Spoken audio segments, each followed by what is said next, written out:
Mobile त हामी सबैजनाले चलाउँछौँ, तर के तपाईँलाई थाहा छ तपाईँको फोनमा यस्ता 4 सिक्रेट ट्रिक्स छन् जसले तपाईँको समस्या तुरुन्त समाधान गर्छ।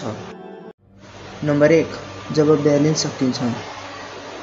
कल्पना गर्नुहोस् तपाईँले तुरुन्त फोन गर्नुपर्ने काम छ, तर ब्यालेन्स 0 छ।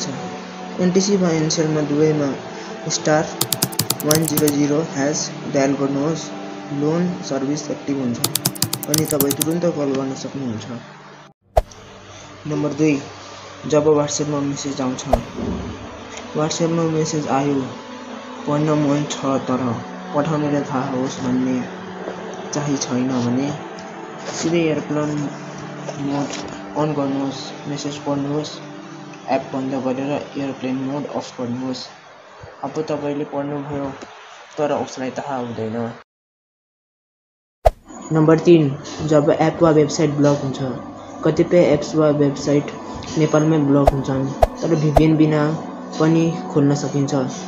सुरुमा सेटिङ्समा जाने, त्यसपछि प्राइभेट DNS अनि कन्फिगर DNS, त्यसमा dns.google लेखेर सेट गर्नुहोस्। अब बन्द भएका एप्स सजिलै खुल्छन्। नम्बर 4, जब अज्ञात ल्याङ्ग्वेज भेटिन्छ। अनि सोच्नुहोस् तपाईँले कुनै ल्याङ्ग्वेज देख्नुभयो जुन बुझ्न सकिँदैन। गुगल ट्रान्सलेट खोलेर क्यामेरा मोडमा स्क्यान गर्नुहोस्। अब त्यो टेक्स्ट तुरुन्त तपाईँको भाषामा ट्रान्सलेट हुन्छ। यी 4 ट्रिक्सले मोबाइल चलाउँदा आउने रियल लाइफ प्रब्लम सजिलै सल्भ गर्छन्।